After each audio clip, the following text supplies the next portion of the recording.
Item 4, caráter não terminativo, aviso número 56 de 2013.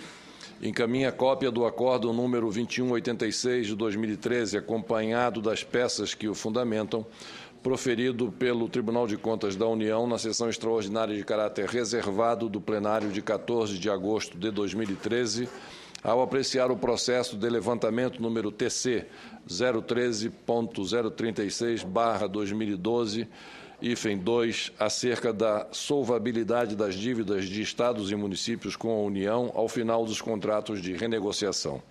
Autoria, Tribunal de Contas da União. Relatoria, Sua Excelência, o senador Walter Pinheiro. Relatório pelo conhecimento e arquivamento. Concedo a palavra a Sua Excelência, o senador Walter Pinheiro, para proferir o seu relatório. Senhor presidente, a matéria em questão trata do aviso 56 de 2013 do presidente do Tribunal de Contas da União, que encaminha a cópia do acordo número 2186 e, obviamente, acompanhado das peças que o fundamento e foi também objeto de apreciação na sessão extraordinária de caráter reservado do plenário no dia 14 de agosto de 2013. Então, eu estou apresentando o nosso relatório, submetendo a essa comissão, com todos os documentos que compõem o processado. Apresento também aqui a nossa análise em relação ao que foi o voto do ministro relator, principalmente no que diz respeito à própria questão da lei de responsabilidade fiscal, que é o objeto da apreciação, melhor, o norte a ser seguido pelo Tribunal de Contas da União, o que diz respeito a essa matéria. O acordo aqui apreciado teve um minucioso levantamento realizado pela Secretaria do Tesouro, senhor presidente, que faz um relatório de fiscalização que inclui os aspectos legais e operacionais atinentes ao refinanciamento da dívida de estados, ou melhor, dívida dos estados e municípios, e os instrumentos utilizados pela União para acompanhar os fluxos dessas dívidas, trajetória efetiva de sua amortização, os subsídios concedidos no refinanciamento, a estimativa dos resíduos e a avaliação dos riscos sistêmicos que decorreriam da eventual incapacidade de pagamento das dívidas. Portanto, o nobre relator faz as seguintes constatações no seu relatório. A primeira, ele trata da robustez das regras de financiamento da dívida subnacional. O segundo, do esforço fiscal significativo dos estados. No terceiro item, ele trata do processo de gestão e controle, do controle compatível com o grau de relevância e materialidade dos haveres financeiros da União. Quarto, da desconsideração dos saldos de provisão para perdas prováveis relativas aos haveres, principalmente, senhor presidente, levando em consideração a apuração da dívida consolidada líquida da União. Quinto, a trajetória da amortização dos refinanciamentos compatíveis com o prazo e demais condições estabelecidas, um subsídio de 230 milhões concedidos pela União aos entes devedores. No sexto, a estimativa de valores residuais a pagar compatíveis com as expectativas de quitação no prazo adicional máximo de 120 meses, com a execução do cenário projetado para o município de São Paulo, que é, inclusive, dos municípios brasileiros, assim também como alguns estados, eu diria até que São Paulo até ostenta uma das posições mais difíceis nesse momento. Riscos decorrentes de possíveis alterações de regra de financiamento da dívida subnacional portanto, dessa forma, o sétimo item levantado pelo nobre ministro relator do Tribunal de Contas. Ele relata ainda que um montante de recursos fiscalizados foi da ordem de 465,5 bilhões, correspondente ao saldo dos haveres financeiros da União ao final de agosto de 2012, e relativa aos financiamentos ao amparo das leis cedidas anteriormente.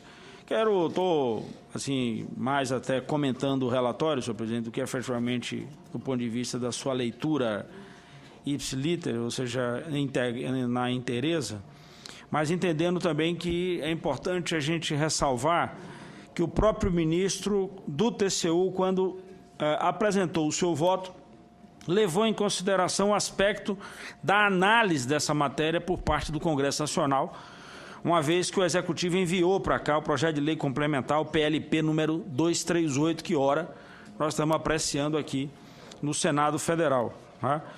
Mas, por entender que essa questão do proposto pelo Executivo não infringe, pelo fato do Executivo ter enviado por si só, ou até pelo fato da apreciação por esta Casa, o nobre relator entendeu que o PLP não infringe o caput do artigo 35 da Lei de Responsabilidade Fiscal, e até ele cita muito claramente aqui o fato do PLP ter sido remetido para a Câmara dos Deputados e a apreciação aqui no Senado da República, que, aliás, se aqui inclusive cita o nobre relator, desde 28 de outubro de 2013 a matéria tramita aqui no Senado Federal. Portanto, não obstante a isso, o relator ressalvou que não considera adequado o método utilizado pelo Ministério da Fazenda para calcular o excesso de arrecadação, pois toma por base a estimativa da receita constante na lei orçamentária anual, portanto, a LOA, que deve ser também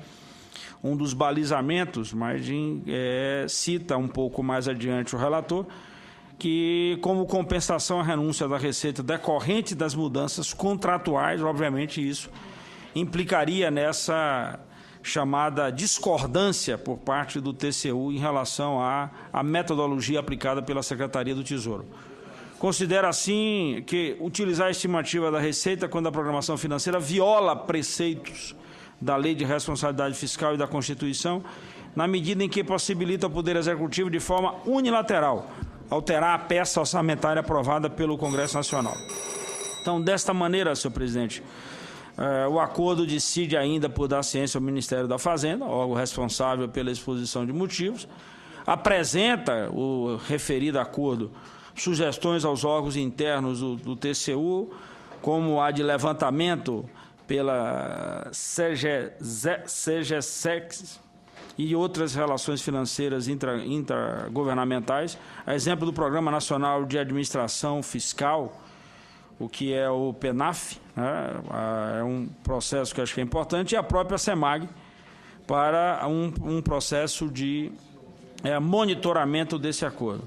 E decide o nobre relator pelo encaminhamento do acórdão dos autos à presidência do Senado e das comissões, aqui agora, por exemplo, essa, para sua apreciação. Diante desse exposto, senhor presidente, recomendamos o conhecimento do aviso número 56, dos autos que aqui foram anexados por essa comissão, e após o exame da Comissão de Defesa, Meio Ambiente e Defesa do Consumidor, Fiscalização e Controle, e não havendo outras providências a adotar, o processo, na nossa opinião, defendemos que ele seja arquivado com a devida comunicação à mesa nos termos do artigo 143 do Regimento Interno do Senado. Esse é o nosso voto, senhor presidente, sobre a matéria. Muito obrigado a sua excelência, o senador Walter Pinheiro, pela leitura do relatório referente ao aviso número 56 de 2013. Coloco em discussão o relatório. Para discutir, senhor presidente. Sua excelência, senador Jaime Campos. Senhor presidente, senhoras e senhores senadores, acompanho aqui o relatório encaminhado para o Tribunal de Contas de União e relatado pelo eminente senador Walter Pinheiro. O entendimento que eu tive aqui, senador Walter, é de que o próprio TCU tem uma visão explícita em relação ao endividamento dos estados e, por conseguir, também dos próprios municípios brasileiros. Na verdade, se encontra aqui, já tramitando já há algum tempo, um projeto de rolagem da dívida dos estados. Infelizmente, lamentavelmente, o Poder Executivo, há menos de 30 dias atrás, me parece que esfriou essa votação, que inclusive já está determinada a votação pelo plenário da Casa. Tramitou nas comissões de assuntos econômicos, na CCJ, e, por incrível que pareça, o governo retirou a matéria e me parece que retornou para a mesma comissão para ser discutido novamente. Na verdade, aqui, nós temos que fazer uma análise muito criteriosa e, sobretudo, zelosa, tendo em vista que a maioria dos estados brasileiros tornou-se, ou seja, tão engessado, tão impotente para levar a cabo novos investimentos. Na medida em que os próprios números hoje que nós temos conhecimento, e naturalmente os governadores, são números exagerados e, sobretudo, um número que, lamentavelmente, não é compatível com como teria que ser com o endividamento dos estados. O próprio indexador hoje praticado pelo governo federal está fora, ou seja, está fora do foco. Esse indexador que foi contratado lá há 10 anos, 12 anos atrás, e, lamentavelmente, as coisas mudaram no mundo contemporâneo, sobretudo a questão da economia macro pelo mundo. E o governo não tem demonstrado nenhuma boa vontade no sentido de melhorar a condição dos estados e municípios. E, por incrível que pareça, Vossa Excelência tem acompanhado, eu acho que uma das políticas que tem sido muito penalizadora em relação aos estados é a questão de que o governo tem feito cortesia com o chapéu dos outros. É a questão das reduções dos tributos, que é o caso do IPI, em relação à linha branca, automóveis, a desoneração, particularmente no meu estado de Mato Grosso e outros estados da região, a questão da desoneração em relação, sobretudo, ao agronegócio, a questão da soja, que tem dado um prejuízo sobremaneira. Mato Grosso, particularmente pelos números que nós temos de informação, tem perdido algo em torno de quase 1 bilhão e 800 milhões de reais, que seria o suficiente, eu acho que com 2 anos disso aí, ou seja, pelo menos 50% do que Mato Grosso está perdendo, de nós fazemos os investimentos, particularmente da questão da logística, da infraestrutura que Mato Grosso precisa. Então, em boa hora, o próprio Tribunal de Contas está fazendo esse relatório aqui e demonstrando a possibilidade, sobretudo, de que é fundamental que o governo federal tome algumas providências, principalmente essa do Walter Pinheiro. Vossa Excelência, que indiscutivelmente tem uma liderança não só no seu partido, do PT, mas nesta casa, que inclusive já liderou o seu partido aqui. Eu acho que o governo tem que colocar para frente o projeto que se encontra aí paralisado para a rolagem da dívida, ou seja, a renegociação da dívida. Caso contrário, vai ficar o que nós estamos vendo aí. Os estados, numa situação crítica, muitos deles sem poder de investimento. Os municípios também, muitos deles, que é o caso aqui da cidade de São Paulo, também está com uma dívida quase impagável.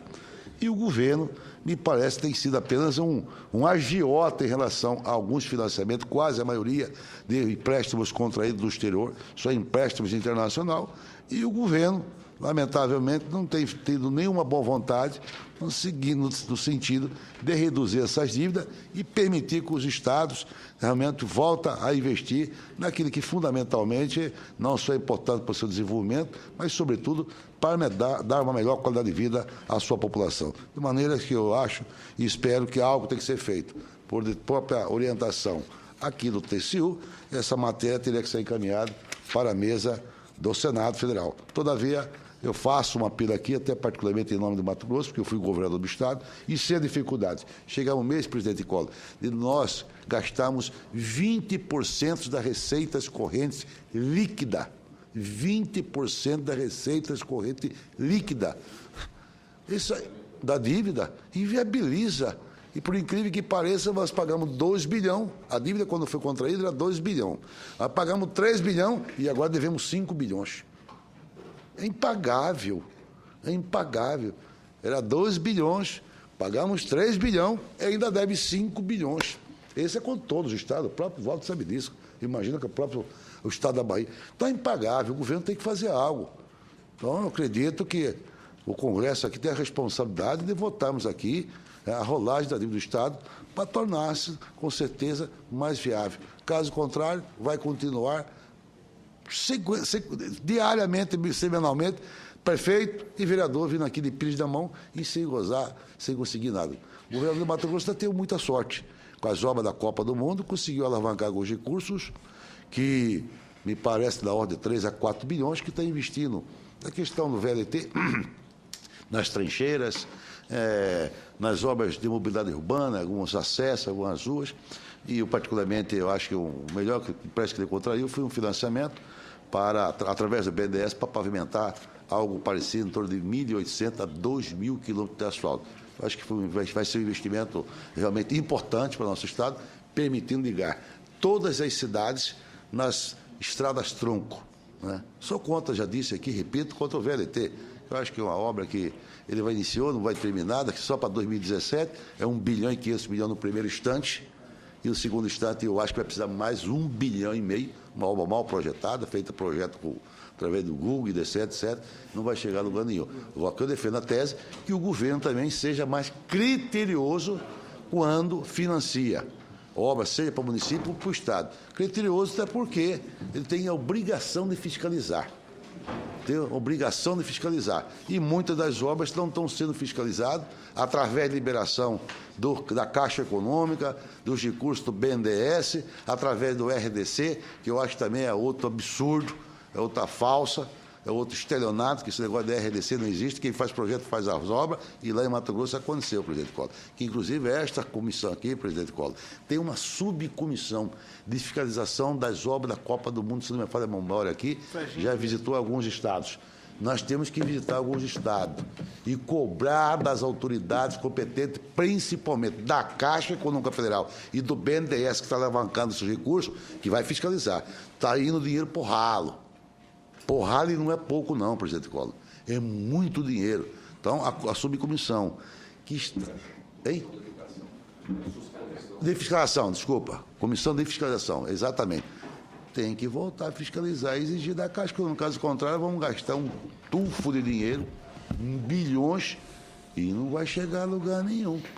Por incrível que pareça, a obra da Copa do Mundo, algumas delas lá, além dos recursos contraídos através de financiamento, o Estado está aportando dinheiro que era para ser aplicado na melhoria das rodovias, as pontes, está sendo aplicado, que é um fundo chamado FETAB, que este ano vai arrecadar quase R$1 bilhão, 1 bilhão, 50% desses recursos, por autorização da própria Assembleia Legislativa, está sendo alocado para essas obras e, lamentavelmente, as obras não vão ser concluídas, muitas delas, e outras que já foram concluídas, por incrível que pareça, está desmoronando, algumas caindo, como vi lá algumas acessos, algumas pontes que foram construídas em Cuiabá, que a obra já está acabando antes de ser inaugurada. Então, é um papel preponderante, sobretudo, que essa comissão aqui do Senado tem de fiscalizar, e Vossa Excelência tem essa missão nobre, de não deixar o dinheiro da Caixa Econômica, os financiamentos, ser jogado ao ralo, e, acima de tudo, nós, matogrossenses,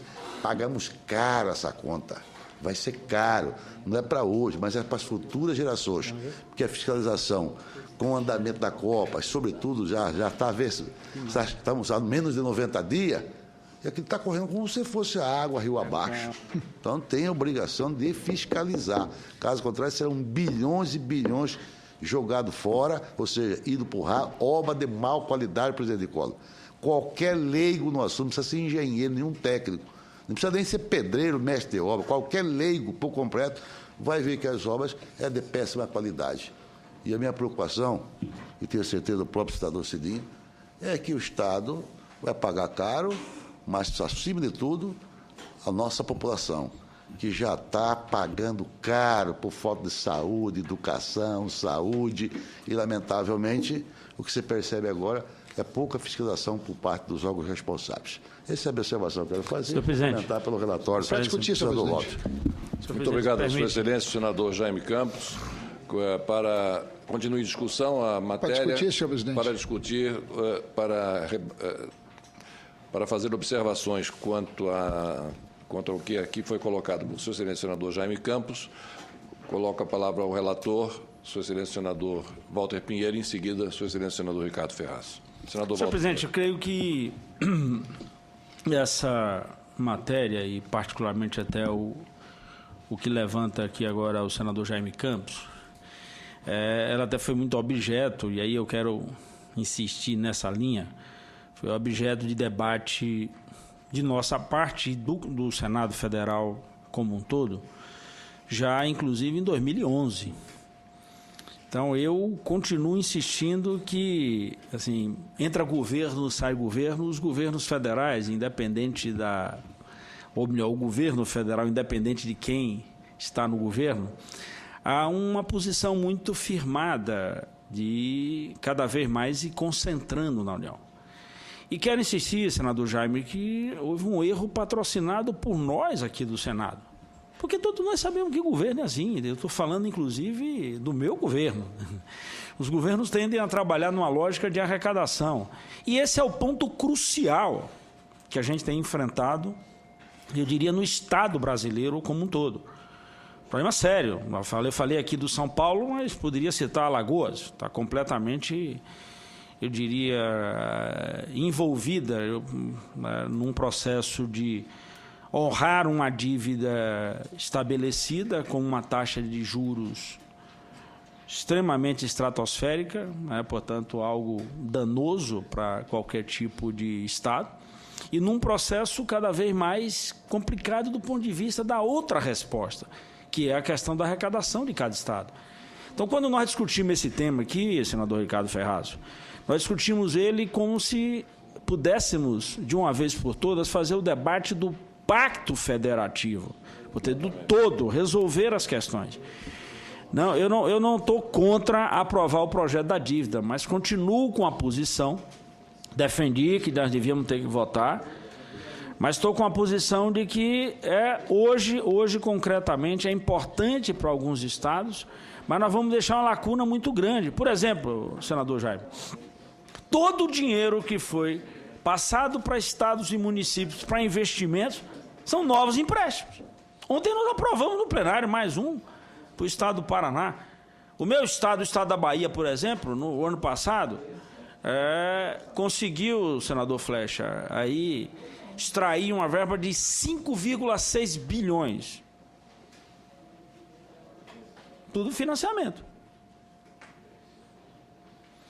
E aprovando uma dívida da forma como está, sem convalidar, por exemplo, a outra regra, e sem a gente discutir, por exemplo, a questão do alongamento, eu consigo reduzir a taxa de juros, mas não dou o alívio imediato. O grande problema do Mato Grosso, o problema da Bahia hoje, se eu falo em 20, eu posso falar em 15 no nosso estado, de comprometimento.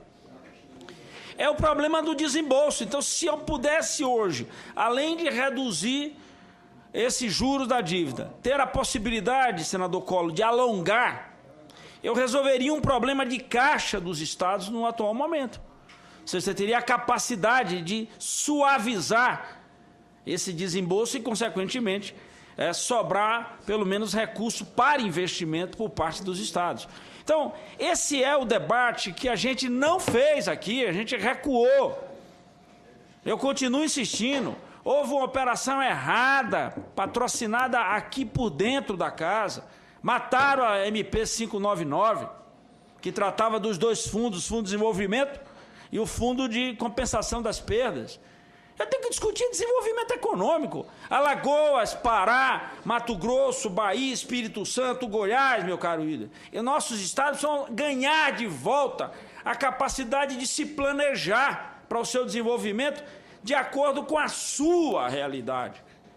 E não de acordo com essa perversidade que tem no Brasil. Da concentração. Nós estamos aí com um embate com o comércio eletrônico, também não conseguimos mandar, aprovamos aqui, do lado de lá não mandou. Então, e lamentavelmente o relator é um deputado de Sergipe, que está apanhando mais do que Malavé para largar um mofo, como diz na gíria lá no interior. Sergipe está sofrendo. Do ponto de vista, inclusive, desse novo ordenamento, que foi o debate que nós iniciamos aqui em relação ao ICMS, um dos estados que mais perde no Nordeste, que mais perde é Sergipe. Volto um exemplo que eu historicamente tenho apresentado. Há uma fábrica de chuveiros elétricos instalada em Sergipe.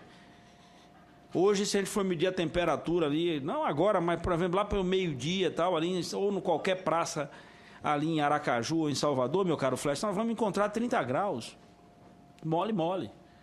Então, uma fábrica que se instala no estado de Sergipe para vender chuveiro elétrico, para aquecer a água, o mercado dela não está lá. E tem outro componente claro disso, que é a população consumidora. São Paulo tem 45 milhões de habitantes. 3 vezes a Bahia. Então, pelo menos, tem 3 vezes mais capacidade de consumo do que o meu estado. Numa lógica direta. Então, portanto, a distribuição e o debate sobre as regras, ela tem que levar em consideração de forma inversa essa situação. Então, A gente, quando faz uma discussão dessa aqui, e eu diria até do ponto de vista da infraestrutura, eu continuo, e aí o senador Ricardo Ferraz até foi meu parceiro nessa, eu diria, nessa grita que nós fizemos na CAI, que foi um absurdo a gente ter interrompido esse processo. Se o governo não queria, senador Jaime, o Senado da República não podia acatar esse não querer. Aqui nós estamos debatendo exatamente a situação de estados e tentar apontar um caminho, porque senão vão ficar a vida inteira mais do que de pires na mão, o que é pior, porque é sempre correndo atrás do prejuízo. No próprio debate, inclusive, envolvendo essa medida, está aqui o senador Flecha, que é testemunho. Fizeram um reordenamento, que aí diz assim, eu resolvo um problema ali no norte do país, mas mato Belém, mas mato o Pará. Quer dizer, não dá para você tratar essas questões sem envolver a todos. Eu estou publicando um artigo essa semana, espero que o jornal publique, né, que não haja pressão, mostrando, por exemplo, o que, é que o BNDES tem feito. Com nós outros aqui, do Norte, do Nordeste e do Centro-Oeste. Do ponto de vista do que é, qual é o percentual que se investe. Isso é o contrário, senador Jaime. Essa coisa tinha que ter uma lógica invertida, até para superar as dificuldades.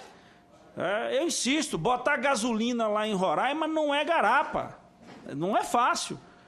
Quem é que vai, atraído pelas boas condições de uma Roraima, Rondônia, Acre, para se instalar, ou mesmo até no Pará? Que aí entra no outro debate, a questão do mercado consumidor, a infraestrutura, a logística, todos esses aspectos. Então, portanto, essa é uma discussão que nós fazemos, que não pode ficar só sobre o aspecto financeiro. Ele tem que ter um debate sobre o aspecto econômico, e principalmente com a matriz de desenvolvimento. Então, esse é o debate que eu acho que nós no Senado deixamos passar batido, forçamos a barra. Quarta-feira da semana passada, eu falei isso no plenário de novo, senador Jaime, no plenário, dizendo, inclusive, do meu descontentamento. Sim, de forma muito veemente. Eu continuo achando que nós erramos, nós, Senado, porque nós podíamos... Nós votamos aqui o ICMS importação. Está aí o senador Ferraz também, que brigou que só. Se bateu mais do que caranguejo na lata quando a fervura está aumentando, por conta da questão do Espírito Santo.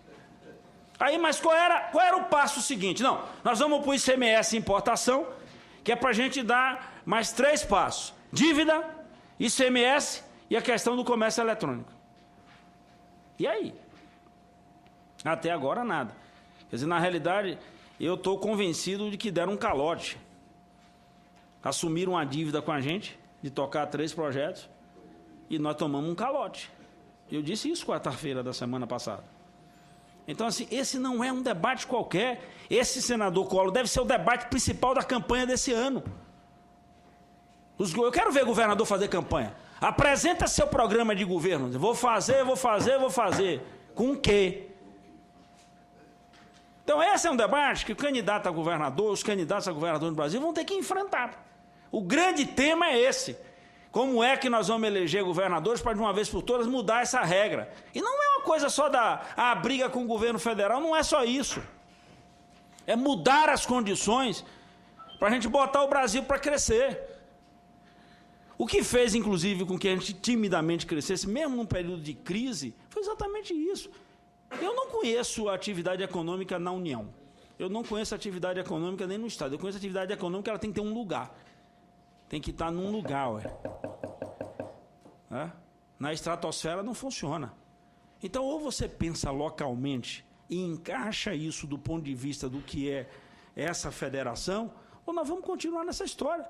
Aí todas as vezes aqui, de pires na mão, de dependência, e a gente vai continuando cada vez mais concentrando. Eu insisto nisso. A gente fez até um debate sobre o setor elétrico a semana passada. Eu digo o seguinte, o rio sempre corre para o mar.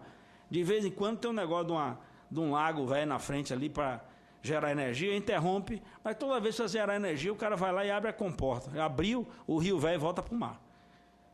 Então nós precisamos discutir isso. Como é que a gente consegue ir armazenando aqui, ali e acolá para atender o sofrimento e as dificuldades?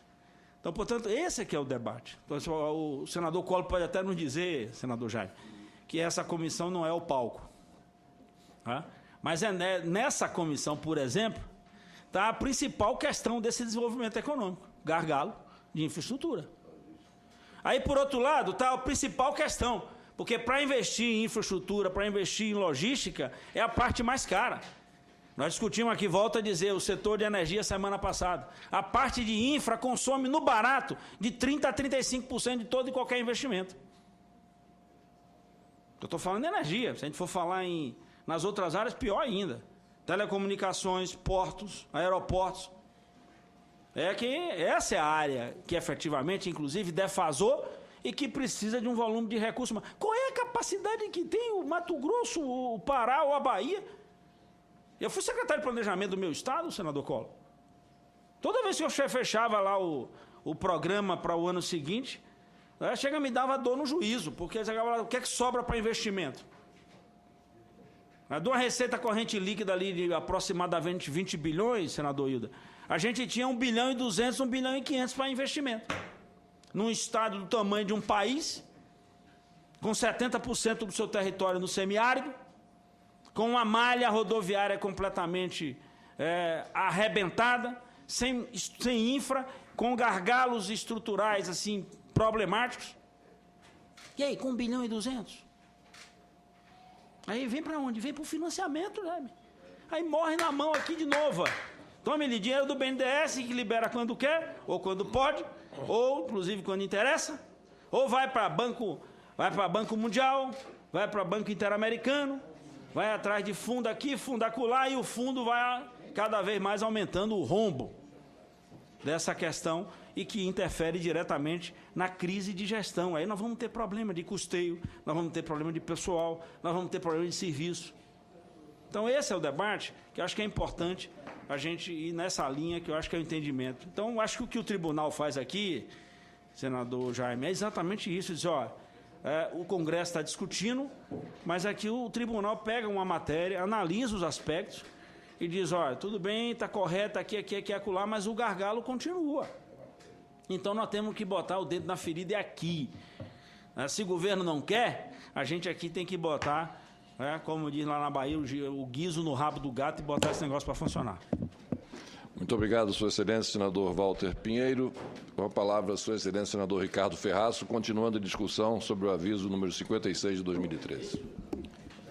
Senhor presidente, eu me associo às manifestações do senador Walter Pinheiro, porque imagino que, sendo o Senado da República a casa da Federação Brasileira, a instituição que, em tese, deveria representar uma relação estável entre os entes federados, na direção de nós redesenharmos o pacto federativo, surrado, esgotado, com fadigas de toda a ordem, nós estamos aqui na prática nos perdendo em discussões quase que homeopáticas, porque deixamos de fazer o debate essencial para fazer o debate acessório. E esta é a manifestação que faz o senador Walter Pinheiro.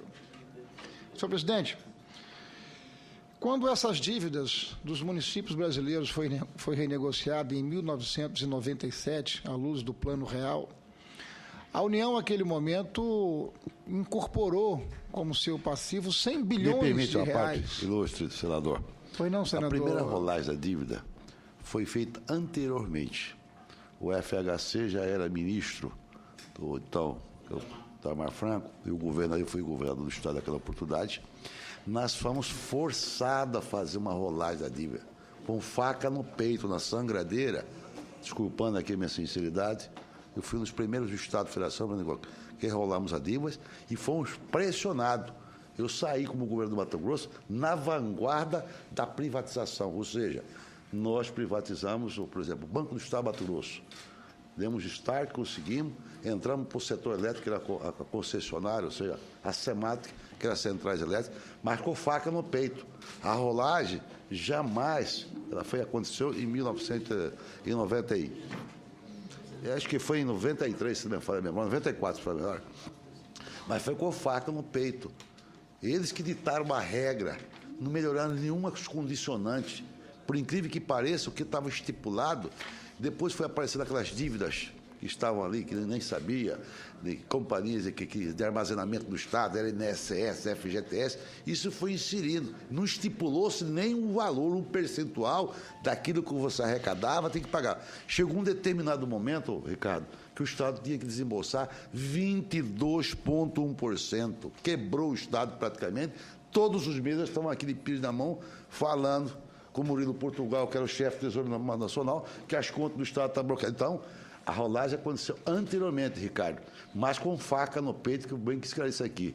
Faca na sangradeira, pressionando os governadores, não nesse sentido, como também para diminuir o tamanho do Estado, que foi o caso particularmente nosso. Nós acabamos com 7 secretários daquela oportunidade, diminuímos acho que 300, 400, 500 cargos comissionados, que eram os DAS, e assim de tudo, nos forçando a vender praticamente a preço de banana, dizendo que o Brasil tinha que sair de situação, tinha que privatizar os bancos. Nós tínhamos o Bemate lá, que estava com um PL saudável, terminou o banco entrar no negativo, depois houve uma intervenção, porque o governador que assumiu deixou correr a revelia, houve uma intervenção e largou um passivo para nós, naquela época lá, de 400 milhões de reais.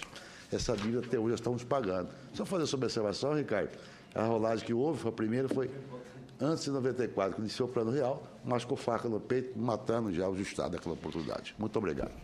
Mas eu me refiro às negociações que houveram em 1997. Essas renegociações dos 27 estados, os 24 estados toparam essas negociações à época por conta da conjuntura econômica e a proposta feita pelo governo federal ser favorável aos estados e aos municípios. Naquele momento, isso foi favorável. A mudança de conjuntura hoje coloca, na prática, isso numa condição desfavorável, e é por conta disso que o PLC 99 está sendo debatido aqui no Congresso, debatido hoje na Comissão de Constituição e Justiça, para posteriormente ir à Comissão de Assuntos Econômicos. Eu quero me ater aqui, senhor presidente, à questão desse projeto. Esse projeto ele vai abrir novas oportunidades, se aprovado, para que estados e municípios possam se endividar de novo. Essa é a questão. Os municípios e os estados poderão se endividar de novo. 66%, esse é o número exato, senhor presidente, dessa renegociação, é do estado de São Paulo.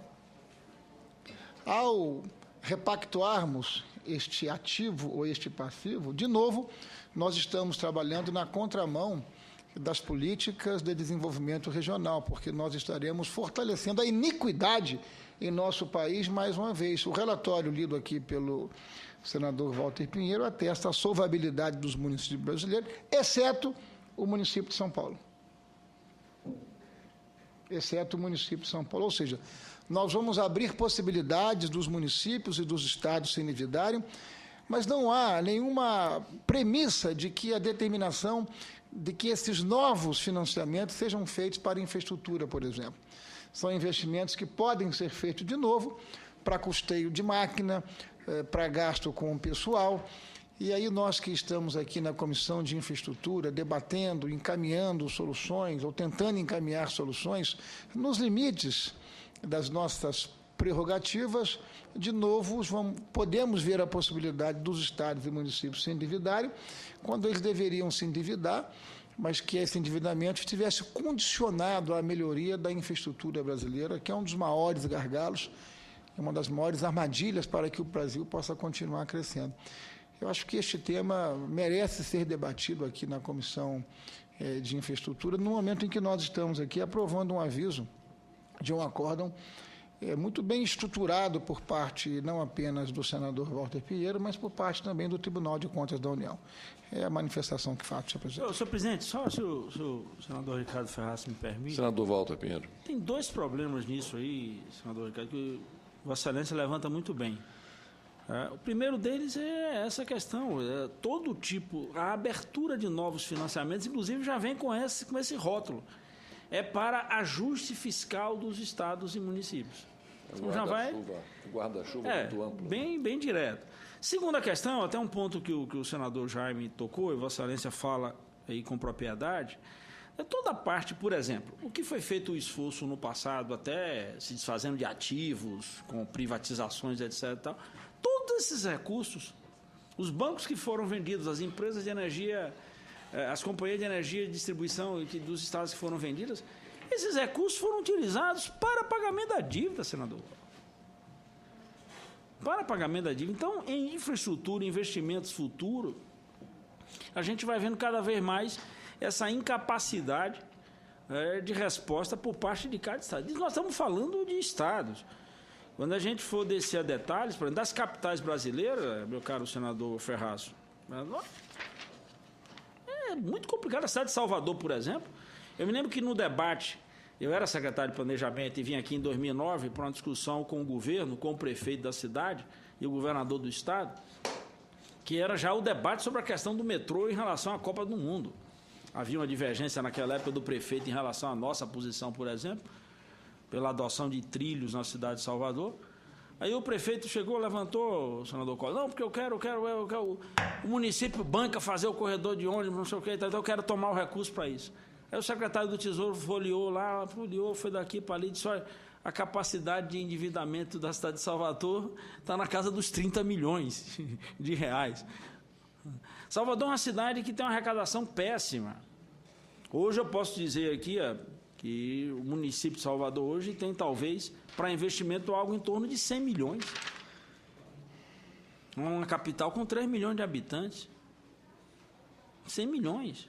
O orçamento da cidade de Salvador é menor do que o orçamento de Belo Horizonte, é menor do que o orçamento de Recife. Eu não estou fazendo a comparação por ser pior ou melhor, mas estou fazendo a comparação, inclusive, pelo tamanho dessas capitais. Então, isso eu não estou nem levando para outras cidades. Se a gente for pegar as cidades de médio porte no Brasil, principalmente as que estão no Nordeste, aí, ou no norte do país, é difícil. Então, assim, esse é um tema, senador Ricardo, que eu acho que a gente tem que fazer a discussão exatamente pelo caminho de volta. Não pelo dinheiro, mas pela necessidade de desenvolver. Eu acho que esse é o debate. Por isso que eu acho que é importante, quando uma comissão dessa chama um debate, para ver se abre a cabeça. Essa é uma das coisas que eu sempre me bati, senador Collor. Desde que eu cheguei aqui, eu terminei até me dedicando muito a essa área de planejamento e orçamento. Porque na cabeça, mesmo na ditadura militar, senador Collor, quando a ditadura militar fez o decreto 200, chamou de orçamento-programa.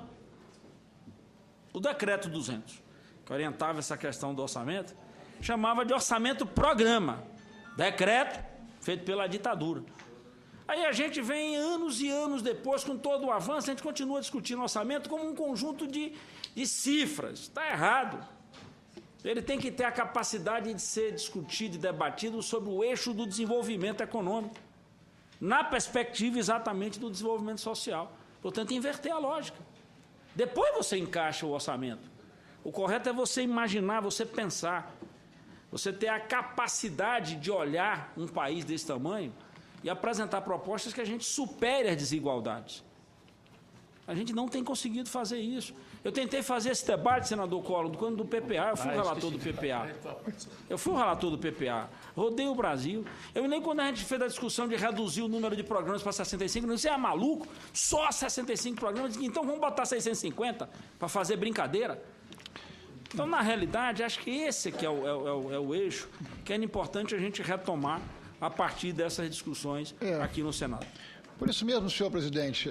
Continuando a discussão, senador Ricardo Ferraz. Concluindo a minha manifestação e fazendo coro aqui com o senador Walter Pinheiro, o voto do eminente relator, ministro Valmir Campelo, é muito rico em informações e elementos para esse debate que nós estamos fazendo aqui no Congresso Nacional, sobretudo no Senado. A certa altura, senhor presidente, afirma o ministro relator em seu voto, ressalta que a renegociação das dívidas subnacionais pela União, aliada ao marco regulatório estabelecido pela Lei de Responsabilidade Fiscal e a trajetória bem-sucedida do Programa de Apoio à Reestruturação e ao Ajuste Fiscal dos Estados contribuíram sobremaneira para o reequilíbrio das finanças públicas nacionais nos últimos 15 anos e para a melhoria do ambiente macroeconômico brasileiro, ou seja,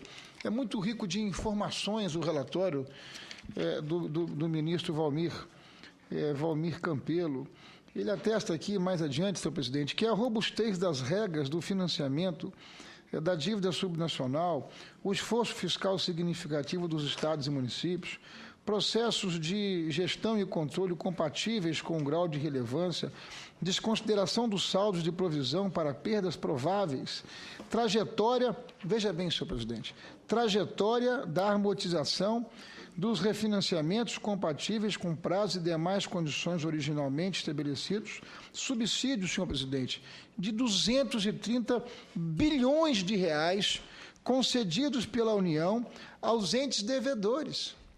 Estimativas de valores residuais a pagar compatíveis com as expectativas de quitação no prazo adicional, máximo de 120 meses, com exceção do cenário projetado para o município de São Paulo. Então, eu fico a imaginar, pode ser que a minha intervenção seja um pouco atrasada, eu admito e peço desculpas, se não seria o caso de nós convidarmos a essa comissão o ministro relator Valmir Campelo para que nós pudéssemos fazer um debate sobre esse levantamento que fez o TCU acerca da solvabilidade dos municípios e dos estados subnacionais. Esse é um tema absolutamente atuante, porque isso tem a ver com o quê? Com capacidade de investimento que o nosso país, que os nossos estados e municípios têm ou deixam de ter em função de gestão para atividades relacionadas à infraestrutura. Eu quero crer que seria oportuno haver mesmo um convite ao ministro para que ele pudesse estar conosco aqui para um debate dessa qualidade. Acho que podemos requerer, vamos adiante no voto do senador Walter Pinheiro, mas vou requerer que nós possamos convidá-lo para fazer um debate aqui nessa comissão. Obrigado, senhor presidente. Muito obrigado, a sua excelência, o senador Ricardo Ferraço. Fundamentalmente, eu acredito que, se me permitirem essa rápida intervenção, que a União não interessa em momento nenhum abrir mão de um centavo sequer do que arrecada. Aliás, não é somente a União, nem governos estaduais, nem governos municipais. Quando se fala em fazermos uma reestruturação, rediscutir o Pacto Federativo, e isso implique numa redução, mesmo que temporária, da arrecadação, isso é falar de corda em casa de enforcado. É proibido. Eu me lembro, acho que todos nós nos lembramos, quando a discussão aqui, há uns anos atrás, da instituição do imposto único, nós tivemos dois grandes embates. O primeiro, da estrutura da máquina arrecadadora, que não queria, via na instituição do imposto único, a sua perda de influência, de poder, enfim, e até mesmo de razão de ser, né? E, por outro lado, porque a instituição do imposto único acarretaria, num primeiro momento, uma diminuição da arrecadação da União, de estados e de municípios, mas com a perspectiva de 18 meses após a instituição do imposto único, dessa arrecadação aumentar.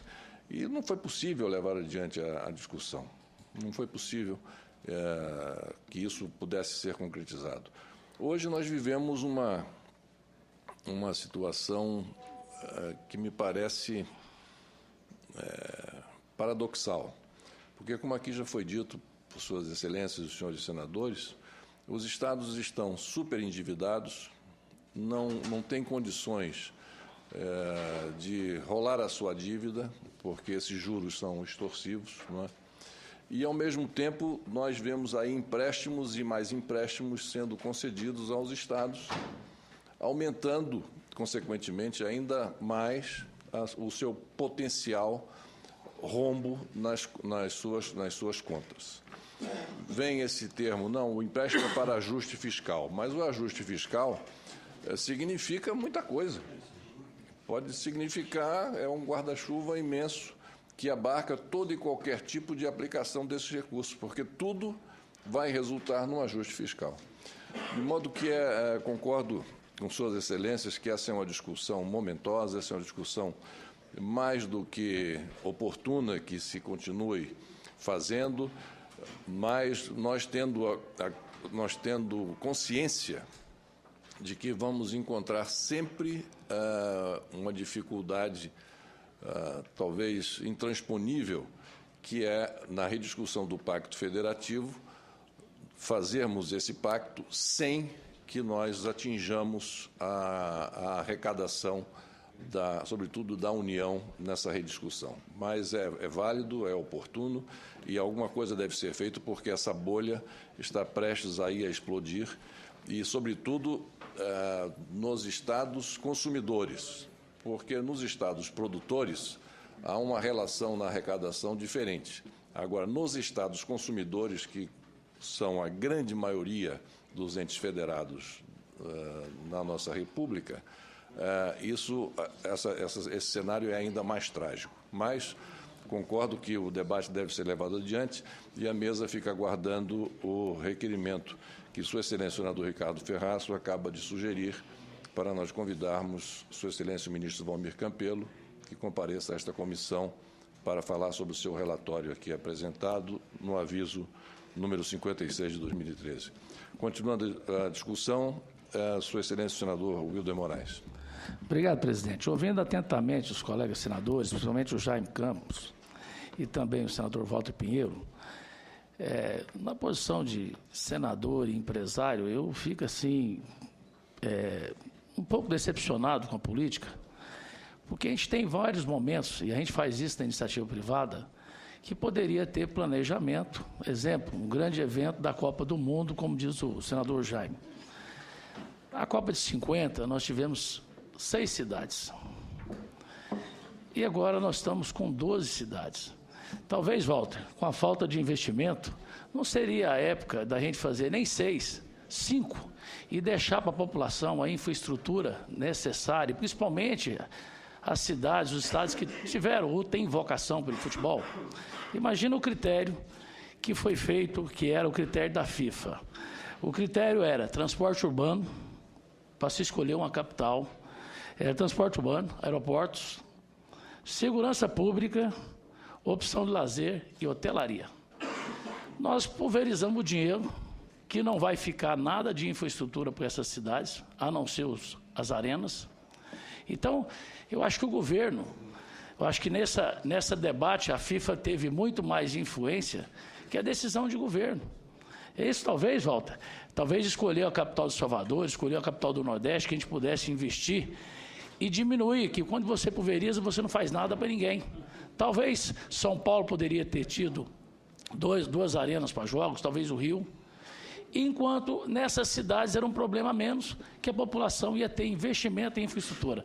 Então, eu acho que falta do governo é foco para ter a centralização e o planejamento financeiro. Então, hoje, a questão da dívida dos estados e dos municípios, esse evento tão grande, eu acho que vai servir, que serviria muito para divulgação e que o Brasil ganharia muito a nível na parte turística, que seria mostrado para o mundo inteiro. Nós vamos mostrar uma coisa que vai ter belas arenas e que vamos demonstrar aí a falta de planejamento e a falta de investimento em infraestrutura. Então, eu acho, presidente, que ter escolhido 12 cidades para sediar a Copa foi uma falta de responsabilidade do governo, que poderia ter reduzido isso e sim ter deixado investimento em infraestrutura para o Brasil. Era isso que eu queria dizer. Muito obrigado a Sua Excelência, senador Wilder Moraes. Continua em discussão a matéria. Para discutir, Sua Excelência, senador Flecha Ribeiro. Presidente, senador Fernando Collor, senhores senadores, aqui já foi bem debatida essa questão do voto do ministro Valmir Campelo. O que nós vemos, na verdade, é o Congresso não fazendo a sua parte. Porque se o Executivo não quer fazer e o Congresso querendo fazer, ele pode. Tem condições para isso. Mas, lamentavelmente, nós temos apenas aprovado aquilo que vem de lá, que vem como ordem do Executivo. Aquilo que todos nós discutimos aqui, essa questão das dívidas dos estados e municípios, questão do marco de mineração, tantos outros, que ficam aqui dormitando por anos, enquanto o governo não autoriza, entre aspas, o Congresso a aprová-los. Eu lamento isso. Nós já estamos discutindo a questão da renegociação das dívidas. Os estados brasileiros estão, não só os estados, os municípios mais ainda, estão todos endividados. O Executivo, ele, ao invés de fazer com o orçamento da União as obras de infraestrutura nos estados e, evidentemente, nos municípios, ele apenas oferece aos estados e municípios uma nova linha de crédito, aumentando a dívida, que não vai resolver. Me parece que o senador Jaime Campos tem um projeto que ele pretende que 20% da parcela a ser paga da dívida seja reinvestido em infraestrutura. Ou seja, aí foi dito aqui, não sei se pelo ministro Guido Mantega, quando debateu com ele a ideia, de que era infringir a lei de responsabilidade fiscal. Eu entendo isso, porque a União iria receber a parcela a cada mês e 20% disso ela voltaria como recurso do Tesouro para investir em infraestrutura. É pelo menos para minorar a situação dos estados. Me parece que só 6 estados da Federação Brasileira estão com ajuste fiscal em dia. Só 6. O Pará, graças a Deus, está ajustado. Por quê? Porque nós tínhamos uma dívida pequena e uma capacidade de endividamento muito grande.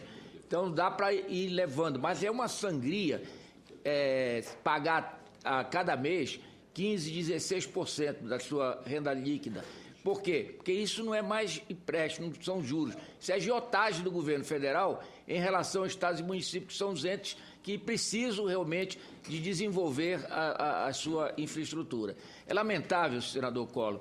O senador Walter Pinheiro é um senador da base, mais do que da base, do partido da presidente, mas ele tem coerência e firmeza naquilo que ele diz aqui, e não só aqui, ele diz no plenário, em todas as comissões por onde vai, que faz parte.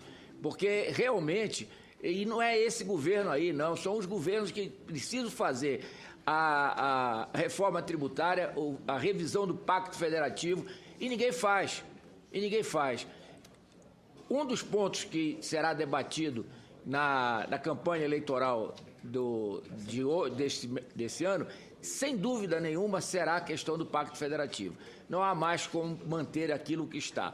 A União concentrando a renda, estados e municípios mendigando algum recurso para fazer alguma obra para a sua população. Muito obrigado. Muito obrigado, a Sua Excelência, senador Flecha Ribeiro. Continua em discussão a matéria.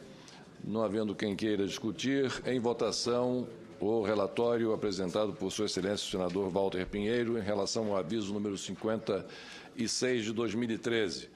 Suas Excelências, senhoras e senhores senadores que o aprovam, permaneçam como se encontram. Aprovado o aviso, a matéria vai à Comissão de Meio Ambiente, Defesa do Consumidor, Fiscalização e Controle para seguimento de sua tramitação. Item 5.